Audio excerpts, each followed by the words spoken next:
What's up, you guys? Rener Gracie here with Officer Sonstegard of Oxnard PD, the assistant chief over there, and one of the main reasons why GST, Gracie Survival Tactics, is being implemented in Oxnard right now. We were just talking right now a little bit, and just about the ideas of the current state of the union, the state of the country right now regarding law enforcement, the situations where, force being utilized, the controversies that are happening, and tell them what you told me about the role that training plays, that you believe as an officer, the role that training plays in the community relations and these interactions. Yeah, as I see the events unfolding all throughout America and the videos that we see on TV almost on a weekly basis, when I see those, not to critique or question what's going through the officers' heads, but what I see is a lot of situations in which there's a lack of training, and where that lack of training comes in, and you talk specifically about Gracie Survival Tactics, is it's about officer confidence,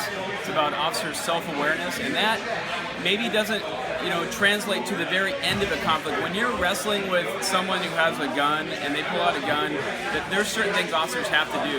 But back that up. As you approach somebody, as you talk to somebody, if you have this type of training and you've done this and you've done it for years, growing up or whatever, you have a confidence about you and a self-awareness, and you walk up to people different. You talk to people different. You know that you can be looking for things that maybe other people don't see, and I cannot tell you how important training like this is for our officers. Because a lot of officers, correct me if I'm wrong, but a lot of officers are either at a high school or at a college, have never played a physical sport, have never been a fight in their lives, have literally no idea what that physical, intense engagement is going to be like, and then they're thrown to the street with a badge and a gun, and very limited training in most departments. Explain that. Absolutely. Our officers, we do not have enough time to train like this, for what our officers need. And I talk to every one of our officers when they get hired, they come out of the Police Academy. I encourage them, I implore them, take some type of martial arts, get involved in some type of combat sport.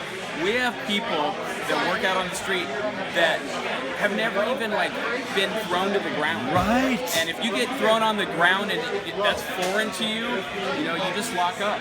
Right. So we talked about the graph, the use of force graph that we talked about, where the fear or the lack of training causes increased fear in the officer. And increased fear, meaning if you're not prepared, you are faster to the trigger. Is that a real correlation? Absolutely. When you don't have any options, you go to the end, and the end for us is deadly force. Whereas if you have a variety of different options, techniques, you can take somebody to the ground, you can get to mount and just control somebody until your backup gets there. Then we call those the tools in our toolbox. Right. If you only have one tool in your toolbox, you're going straight to it. If all you have is a hammer, everyone is a nail. You guys, Oxnard PD is doing it thanks largely in part to guys like this who are the assistant chief there at the department, and other high-ranking officers who can say, hey, our officers need this, even though most departments are not. And it's so crazy to see how some departments are stuck in 1980s and they're waiting for someone to get killed, either an officer or a suspect, to have a complete community relations explosion before they make the changes. Why do they wait so much? You know what? All law enforcement officers are not created equal in the United States, and that comes down to training, that comes down to the laws of a particular state. And so, something that an officer in Southern California, we're blessed here in Southern California. We have some of the best law enforcement officers in the world. No doubt. In Southern California, but it's not the same everywhere in the United States. There you go, you guys. Don't wait. What's going to have to happen for your department to make the changes, to get the training they need? Guess what? Oxnard did it.